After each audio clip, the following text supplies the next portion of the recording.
Alhamdulillahi Rabbil Alamin. Wa bihi nasta'inu ala umuri dunya wa din. Wa ala alihi wa ashabihi at-tayyibin at-tahirin. Allahumma faqihna fid din wa alimna ta'wil wa aftah alaina futuhal arifin ya Rabbal Alamin. Allahumma inna nas'aluka ilman nafi'an wa rizqan tayyiban wa amalan mutaqabbala wa na'udzubika min ilmin la yanfa'u wa amalin la yurfa'u wa du'ain la yasma'u. Alhamdulillah, di kesempatan malam hari ini kita melanjutkan kembali telaah kitab Syakhsiyah Al-Islamiyah juz yang pertama. Insyaallah di malam hari ini kita membahas satu topik yang berkaitan dengan al-huda wad dhalal, hidayah dan kesesatan.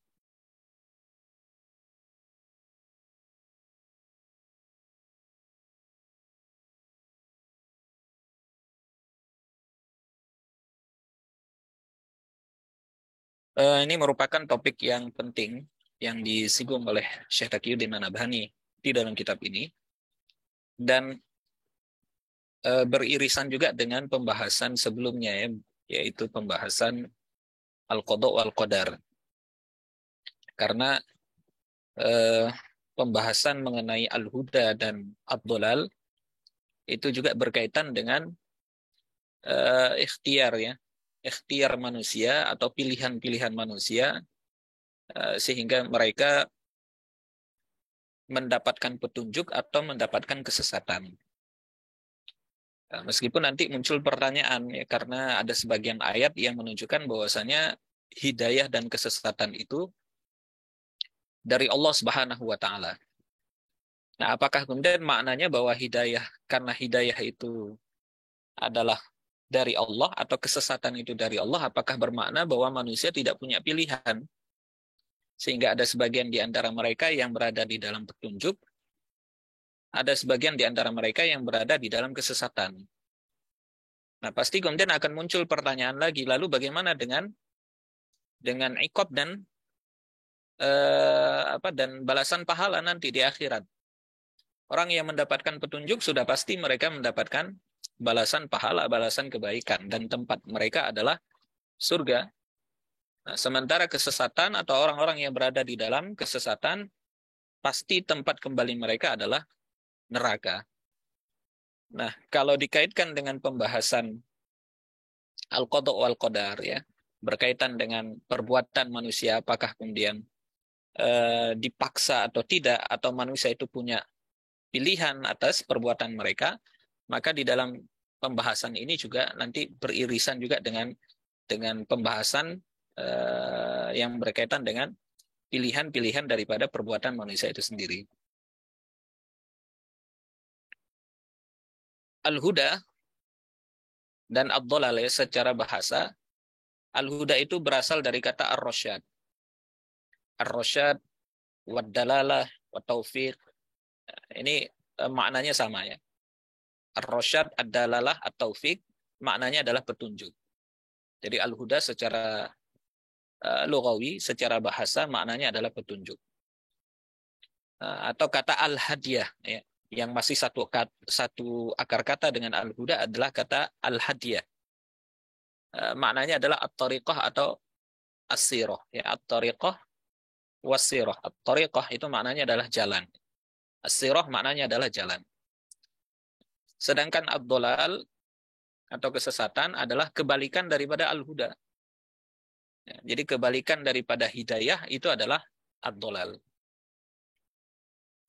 Secara syar'i, ya, hidayah itu adalah al-ihtida'u ilal islami wal imani bihi.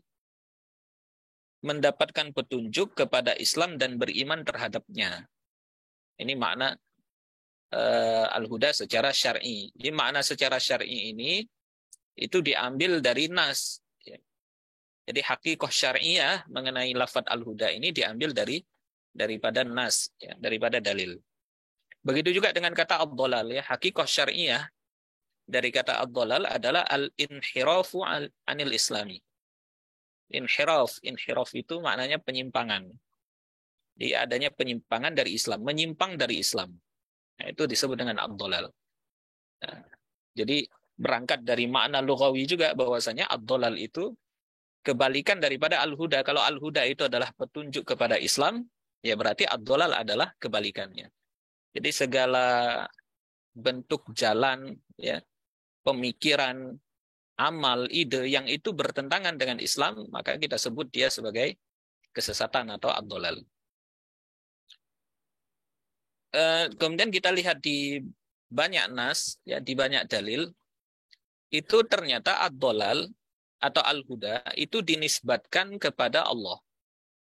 Ya, penisbatan petunjuk dan kesesatan kepada Allah itu apa maknanya? Apakah kemudian maknanya bahwa petunjuk itu atau kemudian orang yang mendapatkan petunjuk adalah mereka yang memang telah Allah tetapkan dapat hidayah? Atau mereka yang sesat itu adalah mereka yang telah ditakdirkan sesat oleh Allah sehingga tidak ada pilihan-pilihan bagi mereka. Nah, jadi kalau kita melihat secara zahir, ya, makna makna daripada nas atau apa yang ditunjukkan oleh dalil itu seakan-akan memang seperti itu. Ya, seakan-akan seperti itu. Nah, di antaranya adalah surah Ar-Ra'd ayat 27 misalnya, di sana Allah mengatakan qul innallaha yudhillu man yasha'u wa yahdi ilaihi man anab. Katakanlah sesungguhnya Allah menyesatkan siapa yang Dia kehendaki dan menunjuki orang yang bertaubat kepadanya. Ya, kalau kita membaca ayat ini berarti ad-dhalal itu dinisbatkan kepada Allah. Jadi Allah kalau sudah menyesatkan siapa saja di antara hambanya, maka tidak ada yang bisa memberikan dia petunjuk. Nah, ini seakan-akan kemudian ayat ini memberikan kesan ya kepada kita bahwasanya manusia tidak punya pilihan.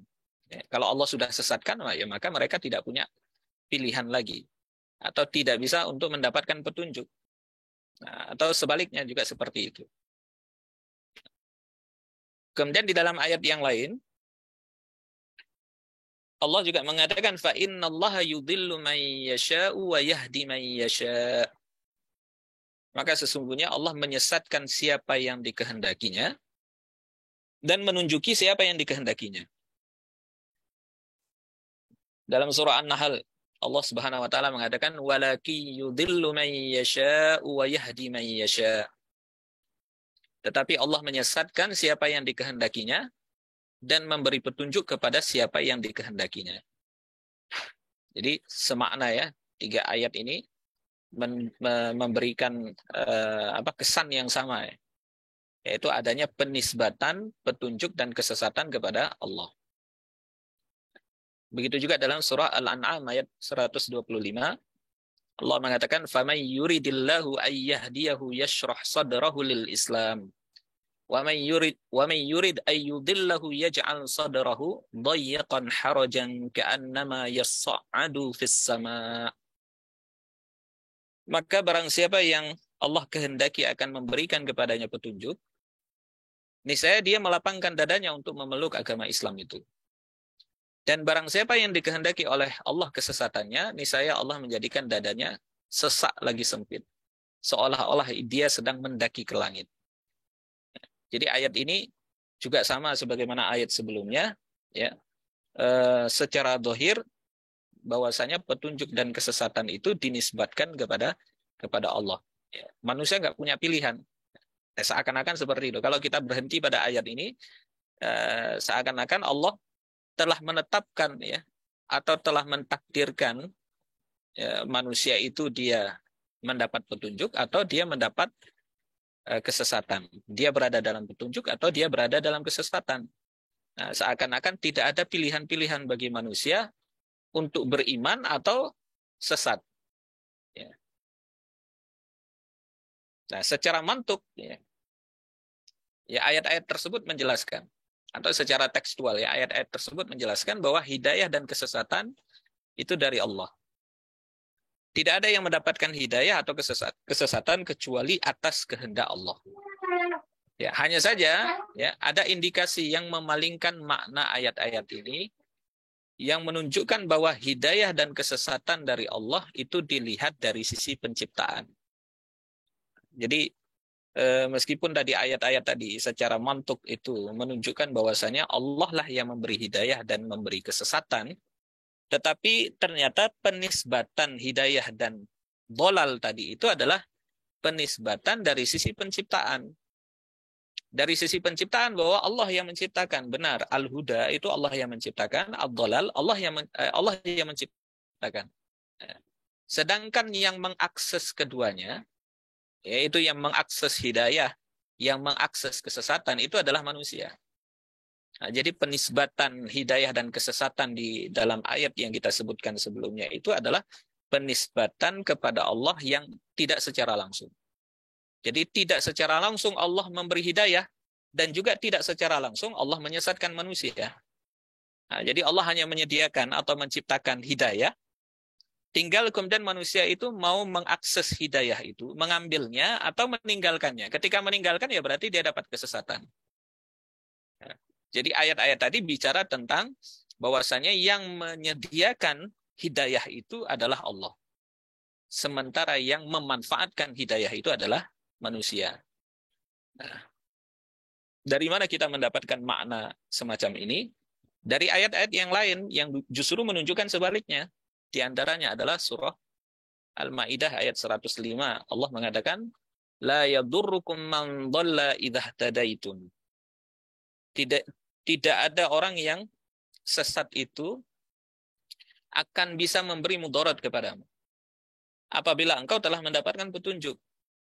Ketika Allah mengatakan idza tadaitum, yang mendapatkan petunjuk atau yang mengambil petunjuk itu siapa? Kita. Jadi Allah yang menyediakan hidayah, kita yang mengambil hidayah itu. Jadi ketika kita mengambil hidayah itu, maka tidak ada seorang pun yang bisa memberikan mudarat kepada kita. Kemudian juga dalam ayat yang lain Allah mengatakan faman ihtada falinafsi. Siapa yang mendapatkan petunjuk, maka petunjuk itu untuk dirinya sendiri. Ihtada di situ maknanya adalah dia mengambil hidayah, mencari dan mendapatkan hidayah itu. Nah, jadi hidayah yang didapatkan oleh manusia itu adalah atas upayanya sendiri. Ya, fali nafsih, maka itu untuk dirinya sendiri. Begitu juga dalam ayat yang lain, wa ulaika humul muhtadun. Dan mereka itulah orang-orang yang mendapatkan petunjuk.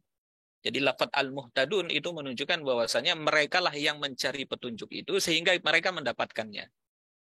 Nah, jadi ayat ini menunjukkan kepada kita bahwa penisbatan petunjuk dan kesesatan itu kepada manusia, bukan kepada Allah. Dalam ayat yang lain juga Allah mengatakan waqala alladziina kafaru rabbana arinal ladziina adallana minal jinni wal ins. Dan orang-orang kafir itu berkata nanti di akhirat, ya Tuhan kami, perlihatkanlah kepada kami dua jenis orang yang telah menyesatkan kami, yaitu sebagian dari jin dan manusia. Nah, di situ Allah mengatakan adallana minal jinni wal ins, yang menyesatkan. Jadi ini penisbatan ad-dolal kepada manusia. Jadi kalau ayat sebelumnya Allah yang menyesatkan, tapi dalam ayat ini justru sebaliknya yang menunjukkan bahwa yang menyesatkan manusia adalah mereka sendiri dari kalangan manusia dan jin. Nah, jadi ini penisbatan dolal kepada manusia. Dalam ayat yang lain juga disebutkan kul in dhalaltu fa innama adillu ala nafsi. Katakanlah jika aku sesat maka sesungguhnya aku sesat atas kemudaratan diriku sendiri. Nah, itu menunjukkan bahwasanya kesesatan itu karena ulah manusia sendiri. Karena tindakan mereka, karena perbuatan mereka. Jadi merekalah yang memilih kesesatan itu. Nah, jadi ayat-ayat ini ya secara mantuk itu menjelaskan kepada kita yang pertama, adanya penisbatan hidayah dan kesesatan itu kepada manusia. Nah, ini kebalikan dari ayat-ayat sebelumnya. Kemudian manusialah yang melakukan hidayah dan kesesatan sehingga dia menyesatkan dirinya dan orang lain. Nah, karenanya kemudian penisbatan hidayah dan kesesatan kepada Allah pada kelompok ayat pertama yang kita sebutkan di awal itu bukan penisbatan secara langsung, tapi penisbatan dari sisi penciptaan. Karenanya kemudian untuk sampai pada kesimpulan ini, Syekh Taqi itu mengumpulkan semua ayat yang bicara tentang al-huda wad dhalal. Ya, jadi mengumpulkan semua ayat yang bicara tentang dua hal itu. Nah, satu aspek kemudian beliau kelompokkan kan, satu kelompok itu yang secara mantuk menunjukkan bahwasanya penisbatan al-huda dan ad-dhalal itu kepada Allah. Kelompok ayat yang kedua adalah yang secara mantuk menunjukkan penisbatan al-huda dan ad-dhalal kepada manusia. Kemudian dikompromikan oleh Syekh Taqiyuddin An-Nabhani. Ya, beliau mengkompromikan sehingga kita mendapatkan kesimpulan ini. Oh, ternyata penisbatan kepada Allah itu dari sisi penciptaan. Sementara penisbatan kepada manusia itu dari sisi pilihan mereka. Jadi merekalah yang mengakses apa yang telah Allah sediakan berupa petunjuk dan kesesatan. Jadi tidak ada kontradiksi, dan kita juga tidak bisa kemudian mengambil ayat itu sebagian kemudian mengabaikan sebagian yang lain. Semua ayat itu dalam topik yang sama, yaitu dikumpulkan. Nah, jadi apa yang dilakukan oleh Syekh Taqiyuddin An-Nabhani ini adalah thariqul jam'i, ya, mengumpulkan ayat untuk dikompromikan yang secara zahir itu seakan-akan ada tanakut, ta'arud, adanya pertentangan, ada kontradiksi secara zahir, ya. Meskipun pada hakikatnya tidak mungkin ayat yang satu dengan ayat yang lain itu kontradiksi, itu sesuatu yang mustahil, ya. Karenanya kemudian beliau mencoba mengkompromikan sehingga kemudian lahirlah kesimpulan ini. Jadi penisbatan kepada Allah itu dari sisi penciptaan, penisbatan kepada manusia dari sisi ikhtiar mereka, ya, atau kemudian pilihan mereka untuk mengambil hidayah yang telah Allah ciptakan, atau justru berpaling daripada hidayah sehingga mereka mendapatkan kesesatan itu. Nah, untuk memperjelas apa yang ditulis oleh Syekh Taqi, ya, ini saya kutip penjelasan yang disampaikan oleh Syekh Hisam bin Abdul Karim Al-Badrani di dalam Al-Mabahis wal Fawaid wa Tanbihat min Kitab Syakhsiyah Al-Islamiyah. Ini komentar, ya, sebenarnya komentar terhadap kitab Syakhsiyah Islamiyah. Di sini beliau menjelaskan hidayah itu, di hidayah yang telah disiapkan oleh Allah tadi, yang disebutkan di dalam kelompok ayat pertama, itu beliau mengklasifikasikannya menjadi 4 macam hidayah. Yang pertama adalah hidayah fitrah. Yang kedua adalah hidayah pemikiran, yang ketiga adalah hidayah taufik, yang keempat adalah hidayah bil jaza. Hidayah fitrah itu apa? Hidayah fitrah itu adalah hidayah yang Allah berikan secara khusus, ya, kepada manusia seluruhnya, ya. Jadi seluruh manusia itu punya hidayah ini sejak mereka diciptakan. Yang itu membedakan dia dengan makhluk yang lain. Nah, hidayah inilah yang disebut dengan akal, ya. Akal, Allah memberikan manusia itu akal, diberikan kecerdasan, diberikan pengetahuan nama-nama, yang dengan ini manusia nanti akan memahami risalah. Nah, jadi ini hidayah yang memang sejak lahir mereka sudah dapatkan. Ya, sudah sesuatu yang secara tabii, ya, secara alami itu sudah melekat pada diri manusia. Dan itu semua diberikan oleh Allah kepada manusia tanpa melihat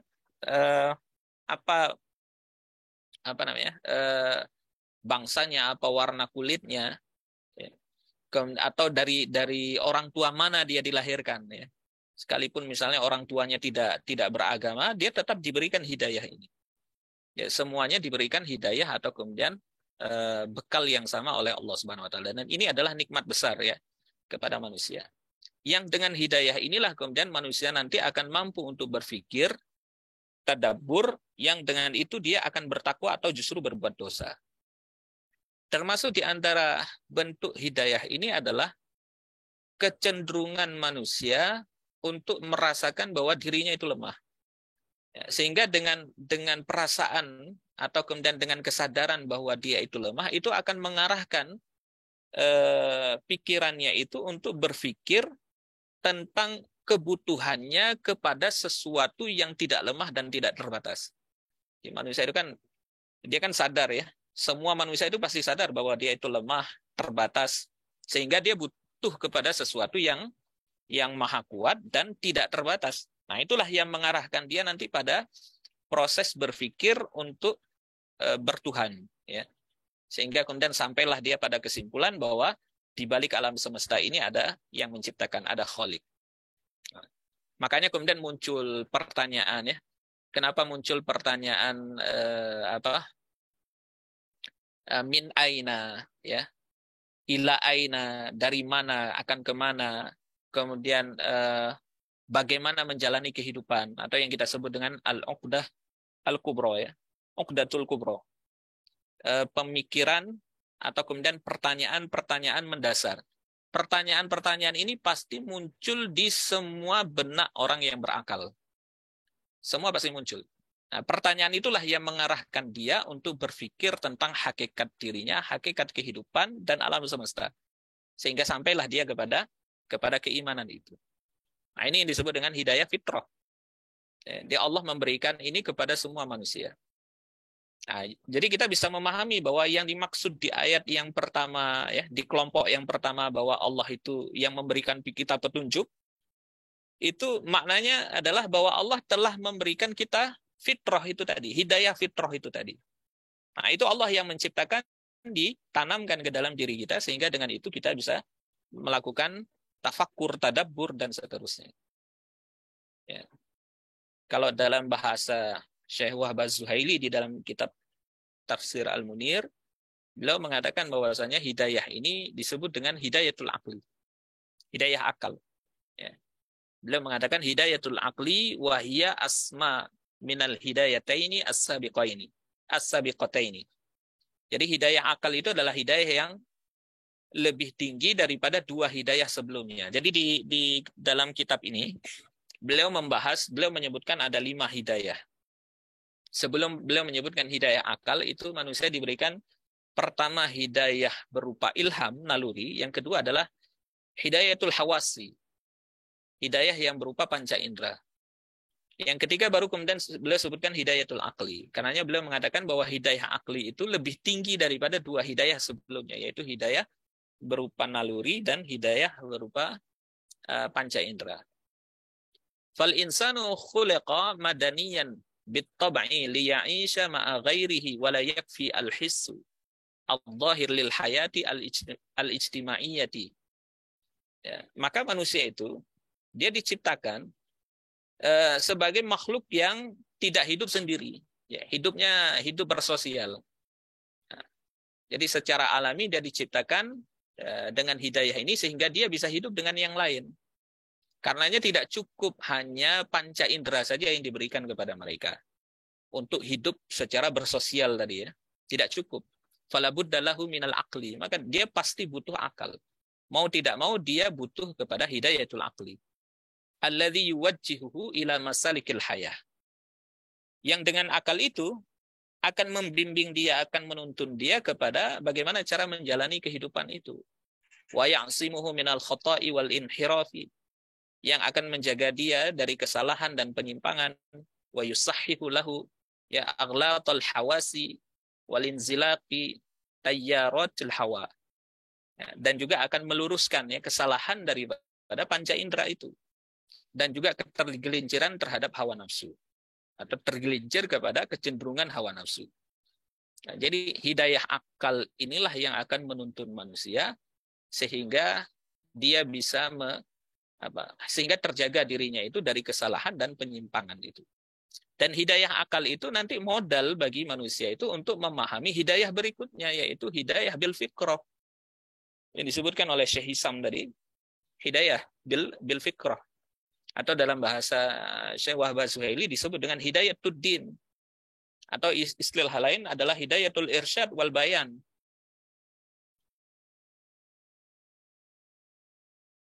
Nah, jadi yang berikutnya adalah hidayah bil fikrah atau hidayah berupa pemikiran.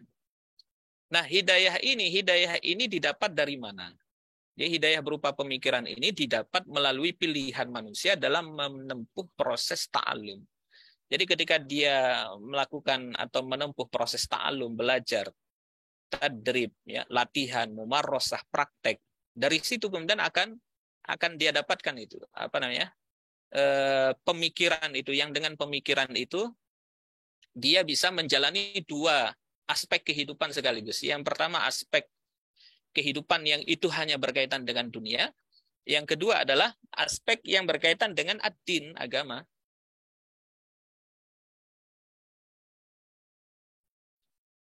Dalam urusan dunia, itu sebagaimana ditunjukkan dalam ayat atau surah Al-An'am ayat 97. Wa huwa alladzi ja'ala lakum an-nujuma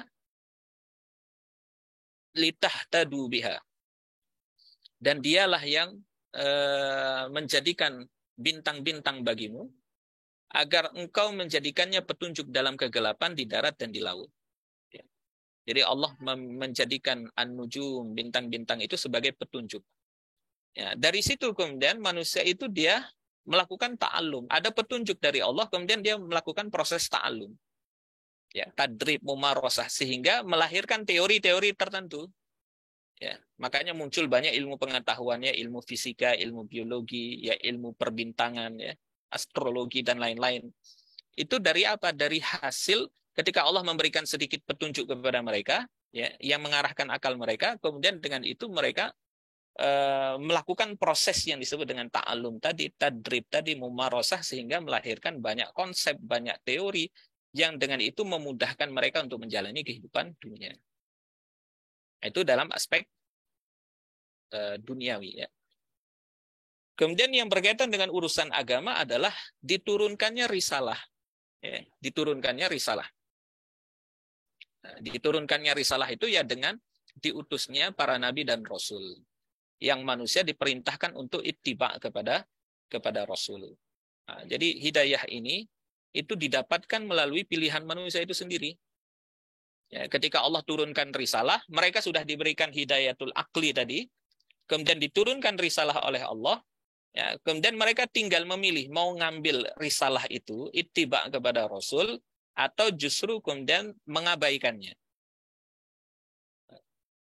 Sehingga kemudian dengan mengambil atau dengan pilihan mengambil hidayah ini, maka akan mendapatkan konsekuensi logis, yaitu keselamatan di akhirat. Atau sebaliknya mengabaikannya, maka konsekuensi yang dia dapatkan adalah kebinasaan nanti di akhirat. Nah, ini hidayah pemikiran atau hidayah tuddin, ya, hidayah berupa agama. Ya. Nah, bagaimana thariqah untuk mendapatkan hidayah ini? Jalan untuk mendapatkan hidayah ini adalah dengan memanfaatkan hidayatul akli. Jadi hidayah bil fikrah itu akan didapatkan dengan memanfaatkan hidayatul akli tadi. Hidayah akal yang sudah kita punya, yaitu dengan mengaitkan waqi dengan maklumat sabiqah. Ya. Kalau dalam urusan agama berarti dengan cara mengikuti para nabi dan rasul, ikut manhaj mereka, ikut jalan mereka. Nah, jadi akal tadi sudah diberi oleh Allah, tinggal kemudian dengan akal itu dia memahami risalah itu. Ya. Beriman atau kemudian justru kufur. Jadi Allah Subhanahu wa taala yang menyediakan hidayah itu, tinggal manusia itu mengambil atau kemudian mengabaikannya. Karenanya kalau dikaitkan dengan pahala dan siksa itu sangat logis, ya. Orang yang mendapatkan hidayah itu dia akan mendapatkan kebahagiaan di akhirat. Justru sebaliknya orang yang mendapatkan ad-dhalal, maka dia akan mendapatkan kebinasaan di akhirat. Nah, jadi konsekuensi itu akan mereka dapatkan ketika mereka mengambil pilihan-pilihan mereka itu tadi. Nah, sedangkan hidayah taufik, ya, hidayatu taufik, fal hidayatu taufik minallahi azza wa jalla. Jadi hidayah taufik ini hidayah dari Allah Subhanahu wa taala. Bi an yuhayyi Allahu lil mukallafi al-asbaba allati tu'inuhu ala ta'ati wal ibadati li injazil a'mali hina iradatiha minal mukallaf. Jadi hidayah fit taufik. Jadi hidayah taufik itu dari Allah Subhanahu wa taala. Berupa apa? Yaitu Allah siapkan bagi mukallaf sebab-sebab yang membantunya untuk taat dan beribadah, agar terrealisasi amal tersebut saat mukallaf itu menghendakinya. Jadi hidayatul taufik itu tidak didapatkan secara cuma-cuma. Beda dengan hidayatul akli. Hidayah akli itu didapatkan manusia cuma-cuma. Dia lahir, dia sudah dapat hidayah itu. Tapi kalau hidayatul taufik, itu dia harus memanfaatkan hidayah yang pertama. Dan yang kedua, ketika dia memanfaatkan hidayatul akli, kemudian mengambil hidayah bil fikrah, baru dia akan mendapatkan hidayatul taufik. Itu kalau di dalam ayat Allah mengatakan wa may yu'min billahi yahdi qalbah. Dan siapa saja yang beriman kepada Allah, Allah akan menunjuki hatinya.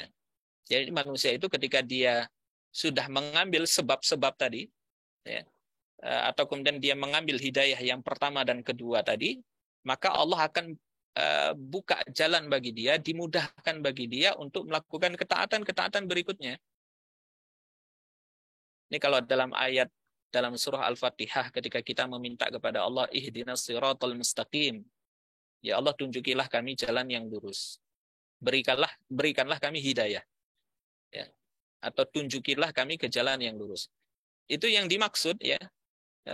Meminta hidayah di dalam ayat itu, kata Ibnu Katsir, adalah meminta hidayatut taufik wal ma'unah. Jadi yang kita minta itu adalah hidayatut taufik, diberikannya kita sebab-sebab untuk mudah melakukan ketaatan. Wal ma'unah, dan pertolongan Allah.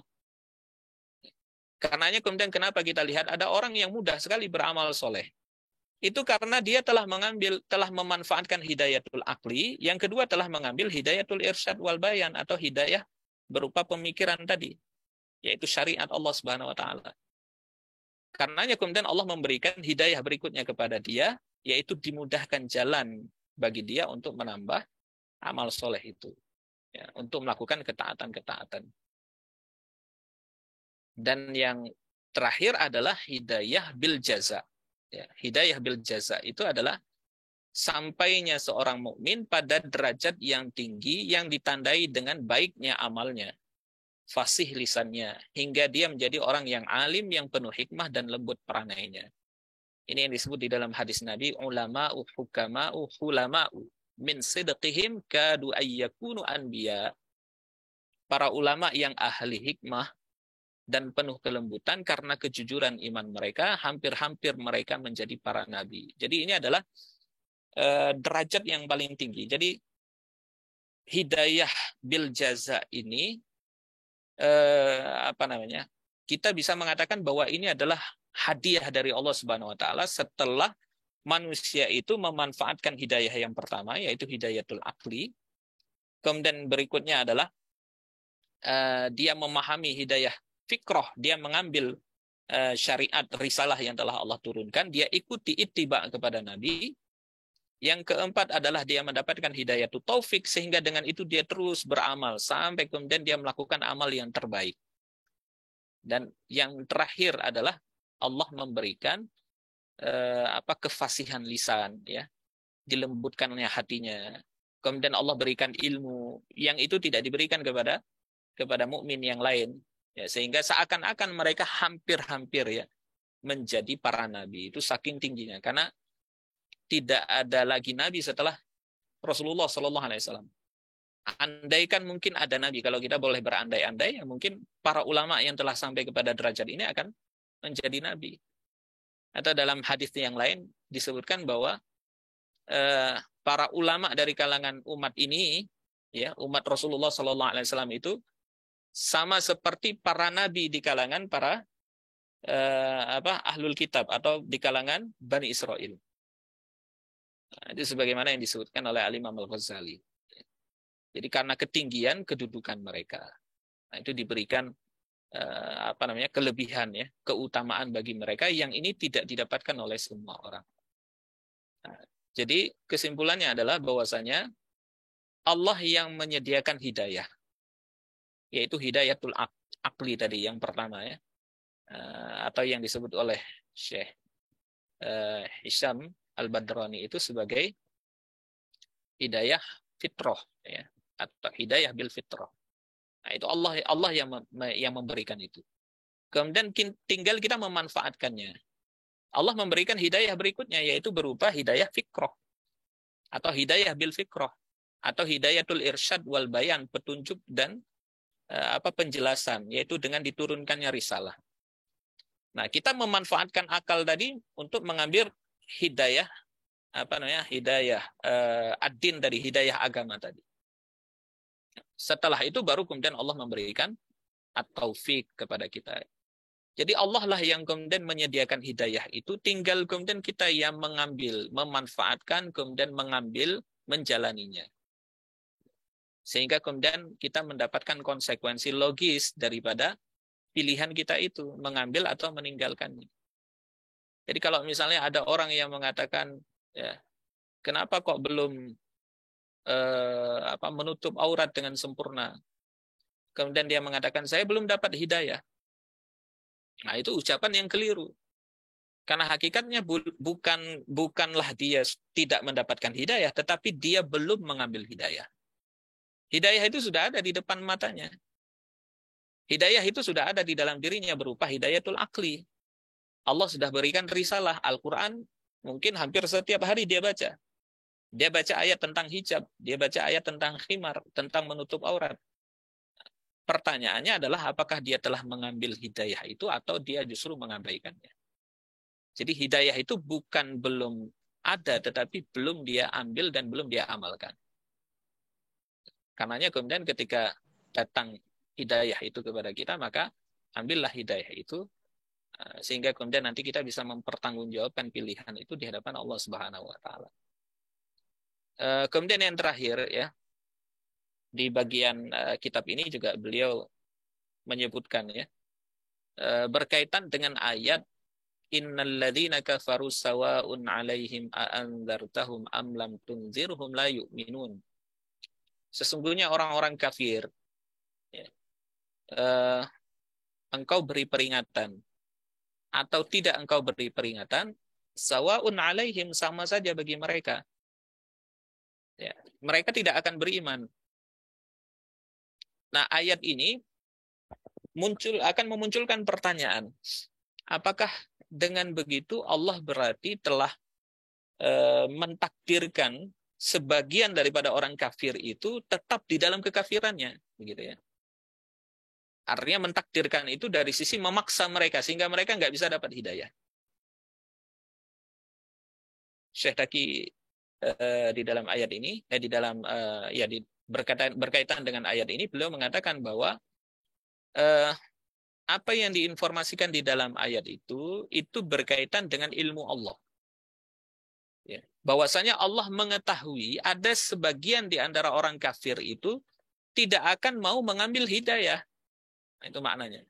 Bukan Allah yang kemudian memaksa mereka untuk tidak mendapatkan hidayah, atau telah mentakdirkan mereka sehingga mereka tidak punya pilihan untuk mengambil hidayah, bukan. Tetapi Allah hanya memberitahu kepada nabinya dan kaum muslimin bahwa ternyata ada sebagian daripada orang kafir itu yang mereka tidak akan pernah beriman sampai ajal menjemput mereka.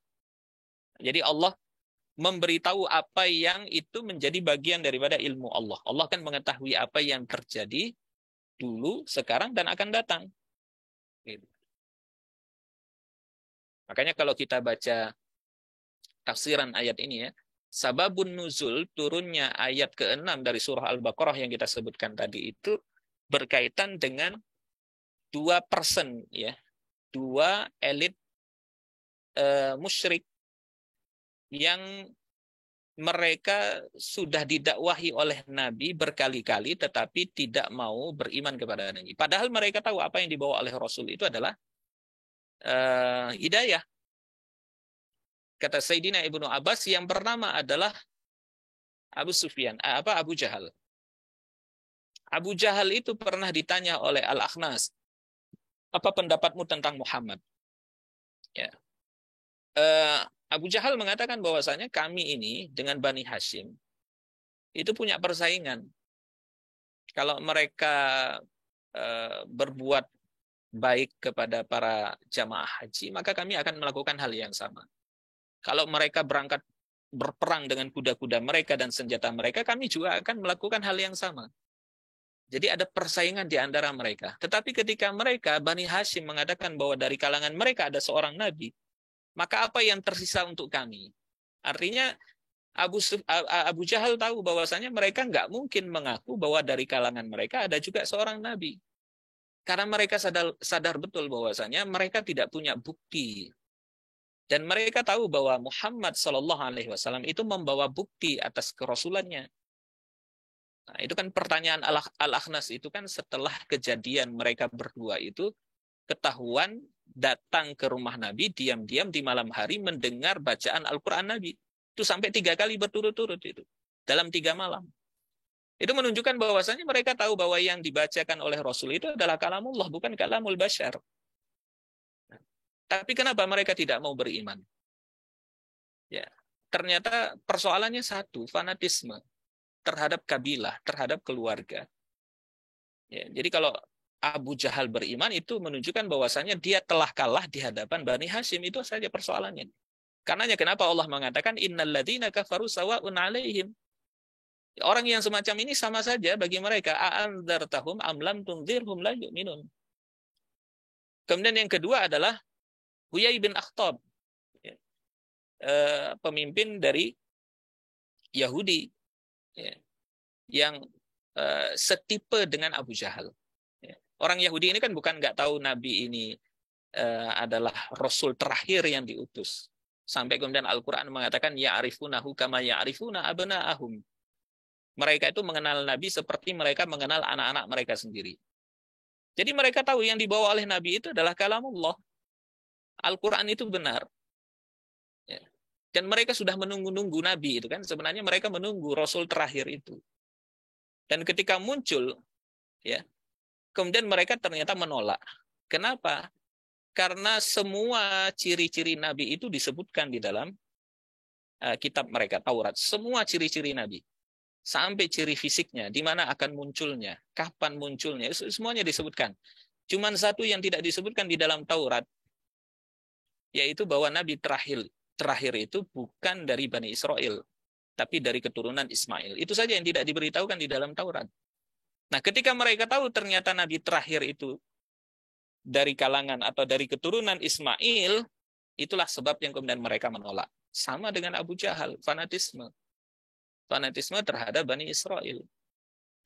Mereka lah yang kemudian kata Allah tidak pernah akan beriman. Ya Allah tahu bahwa sampai mati orang-orang semacam ini tidak akan pernah beriman. Kenapa? Karena pilihan mereka sendiri. Bukan karena Allah telah mentakdirkan mereka mati di dalam kekafiran, tetapi karena pilihan mereka sendiri. Sudah ada itu hidayah. Mereka sudah diberikan hidayatul akli oleh Allah. Sama sebagaimana para sahabat. Mereka diberikan hidayah bil fikroh tadi, hidayah berupa pemikiran, diturunkannya risalah, Nabi muncul di tengah-tengah mereka, dan mereka tahu persis bahwa itu adalah hidayah. Ya, dan mereka tidak mengambilnya. Makanya kemudian mereka tetap di dalam kekafiran. Nah, jadi kembali kepada penjelasan Syekh Taqiyuddin tadi, bahwasannya al-huda dan ad-dhalal, kalau dinisbatkan kepada Allah, itu adalah penisbatan yang bersifat penciptaan. Allah yang menyediakan hidayah itu. Dan yang kedua, al-huda dan ad-dhalal, ketika dinisbatkan kepada manusia, maka penisbatan itu adalah penisbatan dari sisi pilihan untuk mengambil atau meninggalkan. Nah, itu semuanya berada di dalam wilayah kekuasaan manusia, ya, yang Allah telah memberikan mereka bekal potensi untuk kemudian memilih 2 jalan itu. Jalan keimanan atau jalan kekafiran. Jalan kebenaran atau jalan kesesatan. Wallahu a'lam bishawab. Barangkali ini mungkin ya penjelasan ringkas ya dari bab ini.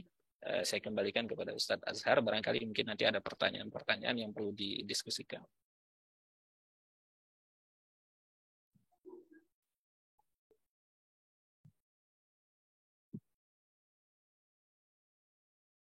Ya, alhamdulillah.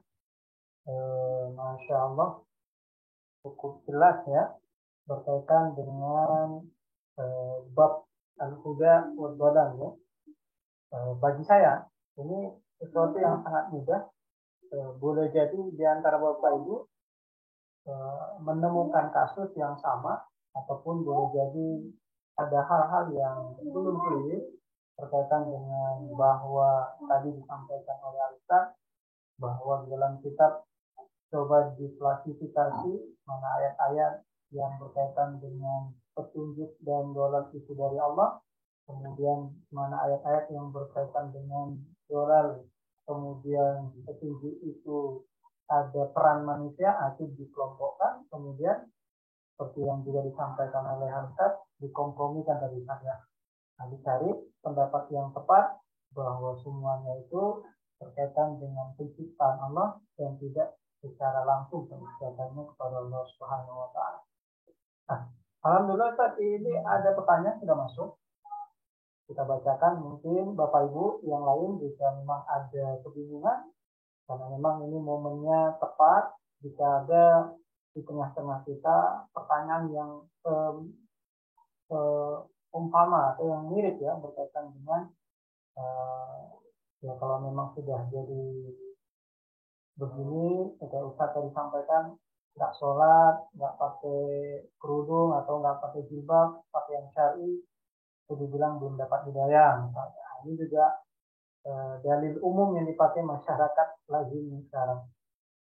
Boleh nanti melalui kolom chat ataupun nanti langsung raise hand kepada Ustaz, nanti bisa langsung dijawab. Ini pertanyaan pertama Ustaz dari Bapak Dodowi Bogor. Hidayah itu dari Allah, tapi ada yang tidak mau mengambil hidayah tersebut. Apa penyebabnya? Nah, ini pertanyaan dari Pak Dodowi Bogor. Iya. Banyak sebabnya ya. Di antaranya adalah karena tergelincirnya manusia kepada hawa nafsu. Ya. Jadi kenapa kemudian Allah memberikan hidayatul akli ya, sebagaimana disebutkan oleh Syekh Wahbah Zuhaili di dalam tafsir Al-Munir. Hidayatul akli itu fungsinya adalah untuk menjaga manusia tadi dari penyimpangan. Penyimpangan apa? Penyimpangan hawa nafsu. Di manusia itu kan ketika dia memperturutkan hawa nafsu, maka hawa nafsu itu akan menyeret dia kepada hal-hal yang diharamkan. Orang yang terjebak dengan hawa nafsu itu bisa jadi dia tahu bahwa yang dia kerjakan itu salah. Yang dia lakukan itu haram, dia tahu. Misalnya ada orang yang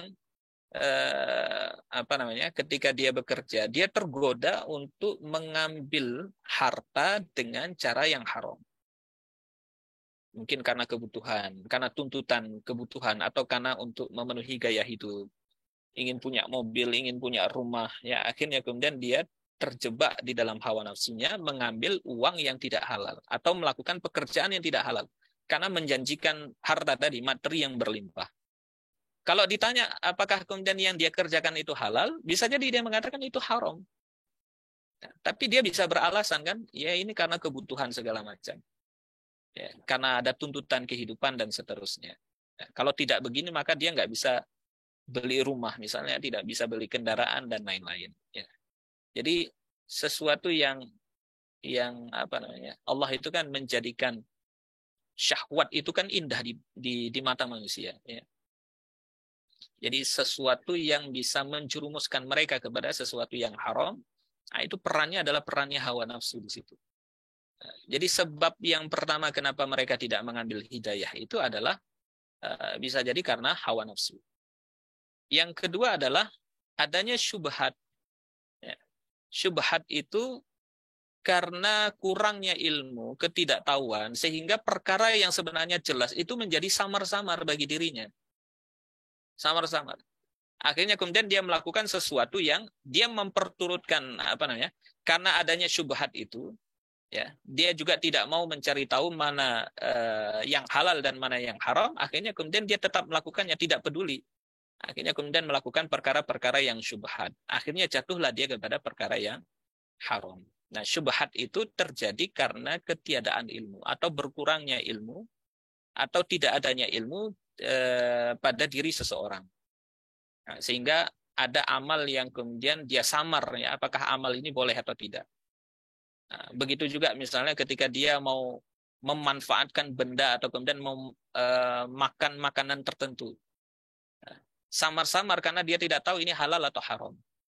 Nah, tapi dia tetap melakukannya, akhirnya kemudian jatuhlah dia kepada perkara yang haram. Jadi bisa karena perkara itu dia memperturutkan hawa nafsu, atau karena adanya perkara-perkara yang syubhat itu tadi. Setidaknya bisa jadi dua hal ini adalah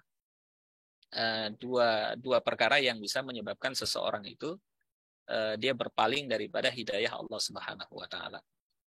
Jadi bukan, kalau kita ini kan apalagi seorang muslim ya, kita tidak bisa mengatakan bahwa kita belum dapat hidayah, karena hidayah itu sudah ada di depan mata kita.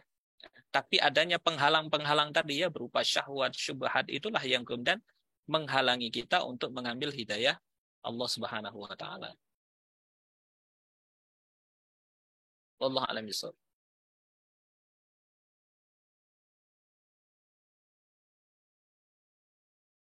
Ya, alhamdulillah. Kami kira cukup jelas ya, Pak Dodoi. Kemudian kita lanjut ke pertanyaan selanjutnya. Tadi ada yang bertanya lagi dari ibu atau mbak ya, mohon izin, Isma Nurdiana. Pertanyaannya, Ustaz, bagaimana dengan pemikiran orang-orang liberal? Padahal dia sudah beriman pada Allah, tapi dalam ketaatan pada syariat mereka pilih-pilih dalil, senantiasa mencari pembenaran dalam kebatilan yang sesungguhnya. Yang pertama, yang kedua, menghadapi orang semacam ini bagaimana cara terbaiknya? Ini dari ibu atau mbak Isma Nurdiana terkait dengan teman-teman. Kalau teman nanti dipikir teman saya orang liberal banget, orang-orang liberalnya gimana nih Pak? Iya. Sebenarnya berkaitan dengan jawaban saya yang pertama tadi ya. Orang-orang liberal ya, atau yang mereka menyebarkan pemikiran liberal itu berangkat dari dua motif ya, atau salah satu dari dua motif. Yang pertama karena motif pekerjaan. Jadi itu memang pekerjaannya, memang itu kerjanya. Dia mencari materi dari situ. Ya, cari makan lah, mungkin istilah kita begitu. Dicari makan dengan menyebarkan ide-ide liberal. Ya. Dan itu kan proyek. Ya. Di proyek dari negara-negara barat. Ya. Meskipun di Indonesia itu kan proyek liberal itu bisa kita katakan gagal. Awal-awal tahun 2000 ya, munculnya jaringan Islam liberal. Itu kan tahun di mana kemudian proyek ini mulai dijalankan. Ya. Tapi sekarang mulai ditinggalkan oleh banyak orang. Ya, termasuk mungkin oleh orang yang dulu menjajakan pemikiran ini. Nah, mereka yang melakukan atau kemudian menyebarkan pemikiran liberal itu bisa jadi berangkat dari motif itu, karena pekerjaan, tuntutan materi itu tadi, tuntutan kehidupan. Dia bukan tidak tahu bahwa apa yang dia emban itu salah, dia tahu. Ya, tapi karena itu tadi ya, karena perkara syahwat tadi, ya, karena memperturutkan hawa nafsu, dia rela untuk kemudian menjual agamanya dengan materi itu tadi. Orang yang kalau di dalam Al-Quran itu disebutkan ishtarawud dhalalata bil huda. Mereka yang mengganti keimanan dengan kekafiran, petunjuk dengan kekafiran, atau ishtarawul kufra bil iman, yang mereka menjual kekafiran dengan keimanan, atau menjual keimanan dan menggantinya dengan kekafiran. Ya, orang-orang semacam ini kan motifnya karena duniawi saja. Itu yang pertama ya, berangkat dari motif duniawi atau kemudian karena materi. Saya ingat dulu ada salah seorang ustadz itu cerita ketika duduk dalam satu forum diskusi dengan salah satu tokoh liberal, itu ketika terjadi diskusi itu ya dua orang ini berbeda pendapat. Tapi ketika selesai diskusi, salah satu tokoh liberal itu dia berkata ke salah seorang ustadz, maaf ustadz, ya tadi itu saya sedang kerja katanya. Tadi itu saya sedang kerja.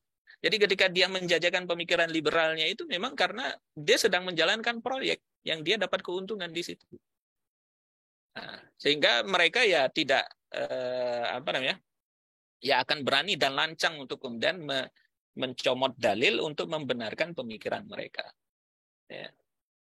Jadi kalau sekarang mungkin masih ada lah yang membenarkan pemikiran feminisme, yang membenarkan pernikahan sesama jenis, ya. Nah, itu kan masih ada tokoh-tokohnya kan. Yang kedua adalah mereka yang terkena syubhat pemikiran. Nah, ini mereka yang sebenarnya mereka tidak sadar kalau mereka menjadi kepanjangan tangan daripada proyek liberalisasi pemikiran. Ya. Karena mereka pun ikut terpengaruh. Ya. Di orang-orang yang mungkin tidak kuat landasan agamanya, kemudian bertemu dengan pemikiran liberal ya, yang itu seolah-olah adalah pemikiran baru bagi mereka, sesuatu yang wah, akhirnya kemudian mereka merasa bahwa ini adalah pemikiran yang mesti disebarkan, kan begitu. Atau mereka bungkus dengan istilah tajdid, bahwa agama ini perlu diperbaharui kembali, harus ada pembaharuan.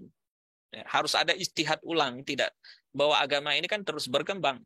Nah, jadi mereka membawa pemikiran dari barat ya. Kalau di barat itu memang pemikiran itu selalu berkembang, tidak ada yang baku. Ya. Bahkan agama itu bisa diperbaharui oleh mereka, kan pemikiran-pemikiran keagamaan itu bisa diperbaharui terus. Sementara kita ada pemikiran yang itu sudah terkategori sawabit. Nggak bisa diotak-atik seperti halal dan haram yang sudah mujma' alaih misalnya. Kan kewajiban sholat misalnya, kewajiban dakwah itu mujma' alaih. Keharaman riba, kemudian haramnya zina, itu adalah keharaman yang juga sudah mujma' alaih, sudah disepakati. Itu sifatnya sawabit. Nggak akan pernah berubah. Terus sudah sawabit. Ada yang mutaghayyirat. Nah, itu masuk perkara ijtihadiyah. Mungkin ada persoalan baru yang butuh ijtihad baru. Nah, orang-orang yang terkena syubhat pemikiran ini kan mereka nggak paham mana yang sawabit, mana mutaghayyirat. Jadi mereka memposisikan Islam itu sama dengan agama yang ada di Eropa sana. Padahal Islam itu berbeda dengan agama yang ada di Eropa. Kalau di Eropa berkembang pemikiran liberal itu kita bisa maklumi. Ya. Tapi kalau kemudian di tubuh kaum muslimin, nah itu sesuatu yang tidak bisa ditolerir. Karenanya kemudian untuk yang kelompok pertama yang motifnya itu di duniawi, maka orang yang semacam ini perlu disadarkan keimanannya, diajak bicara tentang keimanan. Ini nggak perlu diajak debat tentang pemikiran liberalnya, tetapi diajak berpikir tentang keimanan. Bicara tentang hari akhir, ya, dikuatkan lagi keimanannya dan seterusnya, ya, bahwa dia nanti akan mati, akan mempertanggungjawabkan segala amal yang telah dia lakukan di dunia. Harta yang dia cari di dunia itu tidak akan bermanfaat untuknya nanti di akhirat. Yang kedua, yang motifnya itu karena syubhat pemikiran, atau yang sebabnya karena terkena syubhat pemikiran itu, mereka itu perlu disadarkan, kemudian dibantah pemikiran-pemikiran mereka, kemudian dikenalkan kepada mereka bagaimana konsep Islam itu yang sesungguhnya. Nah, dengan mereka itu perlu dibuka ruang diskusi agar syubhat itu bisa kita hilangkan dari benak mereka. Saya kira dua hal itu ya bisa dilakukan. Itu yang berkaitan dengan pertanyaan pertama tadi. Wallahu a'lam bishawab.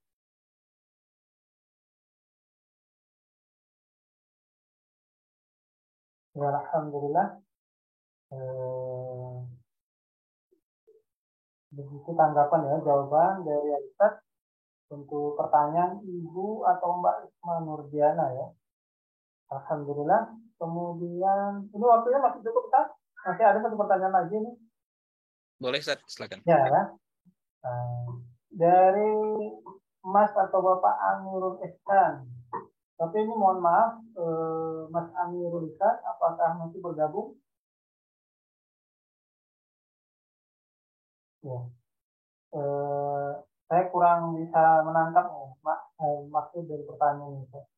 Assalamualaikum Ustaz, apakah di sebab-sebab manusia mendapatkan hidayah karena cari petunjuk benar ketika meraih hidayah itu pada mu'alafnya?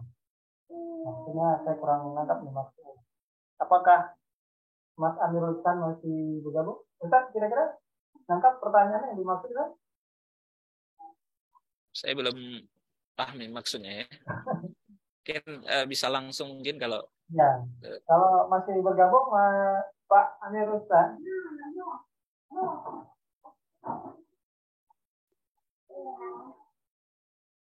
Ini kalau belum bergabung nanti kita coba konfirmasi kalau beliau masih bergabung ya. Ini pertanyaan baru nih Ustaz dari pengganti dari Ibu Hasna Johan. Ustaz ingin bertanya, bagaimana menghukumi orang Islam yang sakit cukup lama, lalu dibantu dan diberi sugesti oleh pastor atau pendeta, hingga sembuh dari penyakitnya, dan setelah itu masuk Kristen? Apakah termasuk disesatkan oleh Allah karena hatinya memang tidak atau kurang beriman? Yang pertama, Ustaz. Yang kedua, ada beberapa kisah hidup di beberapa orang mencari ketenangan hidup, dan saat dia berjalan-jalan atau wisata ke suatu negara, dan muncul pikiran bahwa semua agama sama, atau agama tertentu lebih baik dari agama Islam. Karena lihat perilaku para warga tersebut, apakah hal ini termasuk yang mendapat hidayah atau dalalah? Ustaz, ya, coba jalan-jalan ya, Bang. Baik. Berkaitan dengan pertanyaan pertama ya, apakah kemudian ini termasuk disesatkan oleh Allah ya? Sebagaimana yang tadi kita jelaskan bahwa memilih untuk berislam atau kemudian keluar dari Islam, memilih iman dan kafir, itu wilayah yang dikuasai oleh manusia. Jadi Allah sudah sediakan tadi hidayah itu. Kalau dia sudah dulunya Muslim, itu artinya kan dia sudah mendapatkan hidayah. Kemudian dia mendapatkan katakanlah pemikiran baru, ya. Mungkin tadi bahasanya sugesti dari seorang pastor, ya, dan seterusnya. Itu kan sebenarnya dolalah yang ada di hadapannya. Seharusnya dia bisa menghukumi, ya. Dia bisa menilai bahwa ajakan untuk keluar daripada Islam itu adalah dolalah. Ya. Kan dia masih punya akal yang waras ya untuk berpikir, untuk memahami bahwasanya itu adalah dolalah. Ya. Dia sudah berada dalam keimanan, kemudian ada dolalah, ada kesesatan di depan matanya. Nah, dia memilih untuk ikut kesesatan atau tetap berada di dalam hidayah, itu semuanya adalah pilihan dia. Jadi bukan karena Allah yang memaksa dirinya untuk kemudian sesat, atau dalam bahasa pertanyaan di sini disesatkan oleh Allah ya. Disesatkan dalam makna mungkin dia tidak punya pilihan, enggak. Dia kan punya pilihan. Ya, karena dia memilih itu dalam keadaan sadar, ya. Dia memilih itu dalam keadaan dia tahu bahwasanya itu adalah dolalah, itu adalah kesesatan. Karenanya tidak bisa dikatakan bahwasanya sesatnya dia atau keluarnya daripada Islam itu karena disesatkan oleh Allah. Ya, Allah hanya tunjukkan kepada dia bahwa itu adalah dolal, dan Allah sudah berikan pilihan kepada dia untuk tetap berada di dalam keimanan. Ya. Tapi ternyata dia memilih kesesatan. Nah itu semua atas pilihan dirinya sendiri. Nah itu makna dari firman Allah ya, wahadainahun najdain. Dan kami telah memberikan dua jalan. Nah, orang yang semacam ini kan dia sebenarnya berada di persimpangan jalan. Mungkin ragu dengan Islamnya, karena ada dolalah di depan matanya, ya Allah sudah tunjukkan ini mau condong kepada kesesatan atau tetap beriman, kan begitu. Ketika dia masuk ke agama Kristen misalnya, nah itu kan semua terjadi atas pilihan dia. Kan enggak ada orang yang misalnya tiba-tiba murtad, tapi dalam keadaan nggak sadar misalnya. Kalau nggak ada dalam keadaan nggak sadar ya berarti dia dalam keadaan zawalul akli. Kalau zawalul akli ya tidak ada hisabnya, gitu ya. Nah, tapi berkaitan dengan pertanyaan pertama itu ya jawabannya.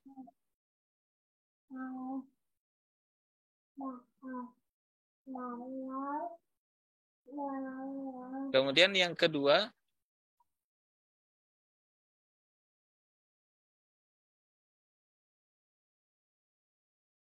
ya kalau kemudian dia berkesimpulan bahwa semua agama itu sama, ya berarti dia memilih dolalah, ya dolalah. Karena seharusnya dia tahu bahwasanya ketika dia berislam, inna dina indallahil Islam. Ya, bahwa agama satu-satunya agama yang diridhoi di sisi Allah itu hanyalah Islam. Wa may yabtaghi ghairal Islam dina fala yuqbala minhu. Ya, fala yuqbala minhu wa huwa fil akhirati minal khasirin. Ya, siapa saja yang kemudian dia mencari agama selain daripada agama Allah, daripada agama yang diridhoi oleh Allah, maka tidak akan diterima. Mencari agama selain daripada Islam, lan yuqbala. Allah tidak akan pernah menerimanya. Tidak akan pernah diterima selama-lamanya. Jadi kalau kemudian justru dia berkesimpulan bahwasanya semua agama itu benar, berarti dia telah memilih dolalah daripada kesesatan. Bukan dapat hidayah, bukan memilih hidayah, tapi justru memilih dolalah tadi. Wallahu a'lam bishawab. Iya. Yang dimaksud tadi Ustaz, bahwa boleh jadi ada orang yang melihat di berbagai wilayah hidupnya itu lebih tertib, lebih maju, penganut-penganut agama di luar Islam.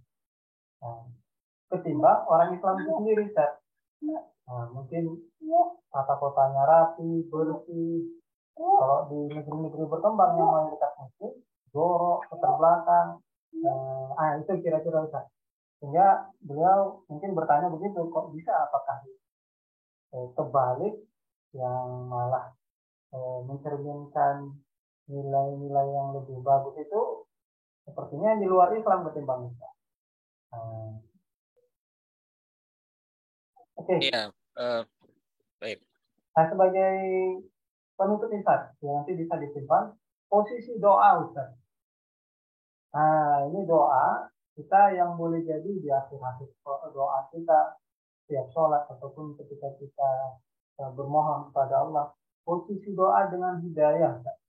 Nah, karena setidaknya kita yang mungkin beranggapan kita kan belum baik-baik kali ini, belum toat-toat kali. Jadi peran doa dengan hidayah apakah ada hubungan langsung atau sebaliknya ketika Nabi Muhammad melihat pamannya yang dalam keadaan akhir kehidupan itu juga belum sempat syahadat misalnya. Nah, peran doanya itu di mana Ustaz kira-kira? Apakah memang ada peran juga di samping tadi Allah sudah memberikan potensi-potensi karunia petunjuk-petunjuk tadi. Nah, ini mungkin sebagai penanya penutup nih kan. Iya, baik. Doa itu kita bisa kaitkan dengan hidayatul taufik. Hidayatul taufik. Ketika kita berdoa kepada Allah itu kan hakikatnya kita sudah mendapatkan dua hidayah. Ya. Kalau hidayatul akli jelas ya, ya apa namanya hidayah berupa fitrah tadi. Yang kedua kita telah mendapatkan hidayatul din atau hidayah bil fikrah. Ya. Karena di dalam hidayatul bil fikrah itu ada perintah untuk berdoa. Karena doa bagian daripada ibadah yang itu disebutkan di dalam hadis Nabi kan, ad-du'a mukhul ibadah. Ketika kita berdoa, kita itu sudah mengambil hidayah yang kedua, hidayah bil fikrah tadi. Nah, kemudian kaitannya ketika kita berdoa dan hasil daripada doa itu kaitannya nanti dengan hidayatul taufik. Karena kita meminta kepada Allah hidayah yang ketiga. Kita sudah mendapatkan dua hidayah. Kita ingin mendapatkan hidayah yang ketiga, yaitu disediakan sebab-sebab oleh Allah sehingga kita mudah untuk melakukan ketaatan. Karenanya kemudian Nabi SAW berdoa, ya muqallibal qulub, sabbit qulubana ala dinik. Ya. Wahai zat yang membolak-balikkan hati, ya, kokohkanlah hati kami ini di atas agamamu. Nah, itu kan hidayah, itu kan meminta ma'unah, itu kan meminta pertolongan kepada Allah agar tetap istiqomah di dalam hidayah yang kedua tadi. Nah, jangan sampai kemudian keluar daripada hidayah tuddin, hidayah agama tadi. Ya. Jadi ketika kemudian kita berdoa terus-menerus, maka Allah berikan kita hidayatul taufik wal ma'unah tadi. Dengan sebab perantara doa itu tadi. Nah, jadi kaitannya dengan hidayah yang ketiga ya. Wallahu a'lam bishawab. Ya, alhamdulillah Bapak Ibu jamaah sekalian, kajian malam hari ini pertanyaan demi pertanyaan sudah kita jawab oleh Ustaz. Tapi ini pertanyaan Pak Amirul Ihsan sepertinya belum bisa kita jawab karena tidak bisa kita konfirmasi. Beliau mungkin saja terlempar. Insyaallah Coba nanti pekan yang akan datang kita akan konfirmasi jika memang pertanyaannya perlu dijawab nantinya oleh Alisa kembali ya. Alhamdulillah Bapak Ibu, mudah-mudahan apa yang disampaikan oleh Alisa pada malam berbahagia ini bisa menjadi pengokoh iman kita bahwa hari ini yang namanya hidayah itu sudah dipersiapkan oleh Allah. Lantas apa upaya yang harus kita lakukan, upaya-upaya terbaik untuk bisa menjemput hidayah tadi, sehingga apa yang sudah diberikan oleh Allah itu tidak hilang secara cuma-cuma, sehingga kita terjerumus dalam kesesatan. Alhamdulillah penjelasan Alisa tadi sudah mempermudah buat kita. Untuk sesi malam ini kira-kira ada yang ingin disampaikan Ustaz sebagai penutup? Cukup, Ustaz.